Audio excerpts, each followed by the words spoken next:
Welcome back to Girl Talk. We are at the segment we've all been waiting for. We are filming at Bella Domicile. We've got Dondi Szombatfalvy. Very good. Oh, I almost, was practicing and I messed it up right at the end. But thank you for joining us.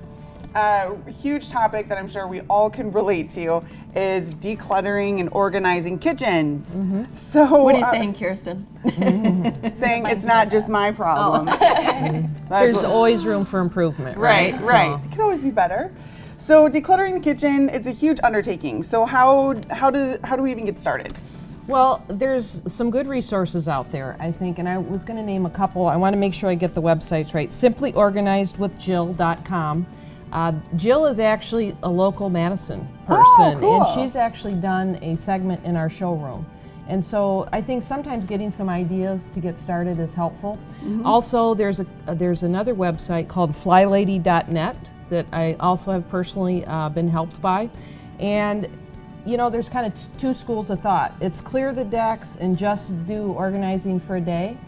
But you can also be quite successful by just saying, okay, I'm going to clean the drawer out in the kitchen, and just do that, because you'll feel like, wow, at least I got something accomplished. Build some momentum. And I think one of the main things is you don't get started because you think it's such a big undertaking. Right. So if you have 15 minutes, you can still get something accomplished and move forward. I can relate to both of those. I've started many things that I've put off, and I'm like, that wasn't that bad at all. Right. And it really just gets worse. You start with something and then you create a bigger problem or a bigger mess. So doing just a drawer or something is maybe a good idea. Yeah. Dondi, with your experience, what do you find that your clients find most daunting about the kitchen? And how can they approach that? Maybe get the worst done first, or? Well, I think it's different for everybody. Sometimes you mention Tupperware and people start to go pale.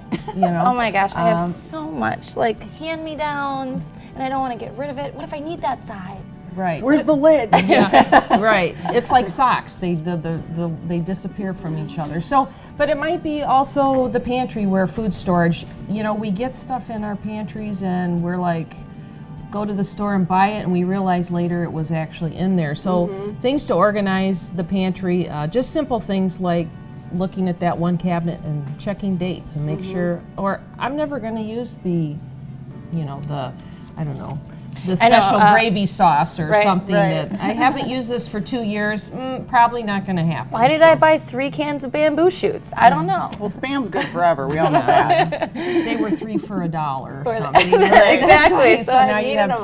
Yeah, exactly. And there's something to be said about finishing that project, and then the next day you're like, that looks so nice, or it feels so good that you've accomplished it. You got rid of that nagging little thing that was just kind of picking at you for years, maybe. Do you have special products here that can help with these tasks? Absolutely. I wanted to just let people know if they're frustrated with how their storage is in their cabinetry. These are 3 companies. Look how thick these catalogs. These are just full of things that you can add to cabinets after they're already in your house. So hope is not lost. It's so cool. I just want to look through it right now. And I think we have something we're gonna show under a sink base, which, that can be a very scary place for folks too, or just how to organize the pantry, different implements. So we'll show a couple photos. We have a sink base pull-out so that you can put all your cleaners, and it's a pull-out, but it also has a handle so you can take it out and use it when you're cleaning. Yeah, and then it can just go right back under the sink. That's so smart. So making use of spaces that just kind of are the catch-all and you don't use because it's scary. Actually. And when you pull out, you can actually see what's in there and reach it. That sounds great. Yeah. So what about serving dishes and big trays? What do you do with that? Are there cabinets for that? Well, you can always, add an addition and put on more kitchen cabinets. But, sure. There's things like, do we all not have, we go somewhere, we get a mug, and there's unmatched mugs in our, there's I might have a few. The big cups that we get for different sporting events. So I think part of it is just taking a look at what's there, and if we really use the same things over and over again, it's hard for people to sometimes say, okay, I need to part with this. So one thing that I found helpful is, okay, haven't used this in a month, 2 months, 6 months, let's just put it in a box, put it in the basement or in a closet. If I don't miss agree it. with ourselves that if we don't miss it for Yeah. 1, 2, 3 months, then we'd go donate it to, Goodwill or Right. or Or have we were just talking, garage season is coming up as well. Yeah, Exactly. So everyone must use their Kirsten and Company Realtors mugs. Well, of course. Well, okay. We'll always make room for that one. Now you get what you're saying. Or you can find them at a local garage sale, or just come see me. it would be repurposed by somebody that could Right, of really course. use it. So we got to spread the word. Exactly. I like that. Repurpose. So I'm thinking about we have our cabinets all squared away. We've got our pantry taken care of. One of my worst problems for my kitchen is that's my drop box. That's where I get home from the day and I'm just like, okay, there's all my stuff. The all catch-all. over, yeah, all over my countertops, just kind of wherever. What do you have? I mean, what do you suggest for that problem?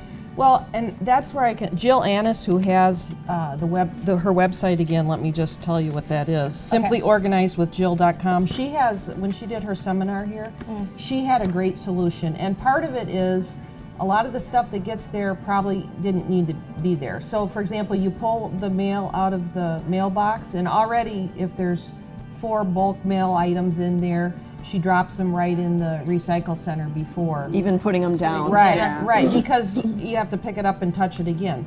But she has a great system for kind of getting stuff where it needs to go right away, and Making it a habit. yeah, exactly, It's so exactly. subconscious, And I looked on her website. She's got all kinds of good information, and she has local. I'm She's got checking it out. something at the Yeah. the library coming up in DeForest. So it's just those ideas are out there. You just need a system Sure. to deal with it. This is a fabulous topic. We're almost out of time. What are we going to talk about next month? Well, kind of carrying the theme of organizing, how about closet storage? Oh, and closet. boy. If we're not, if it's scary in the kitchen, it's also scary in the closet, That's right? going to be be worse. a huge topic. So thank you so much, Dondi. And thank you for watching at home. And join us next week, Girl Talk CW 57.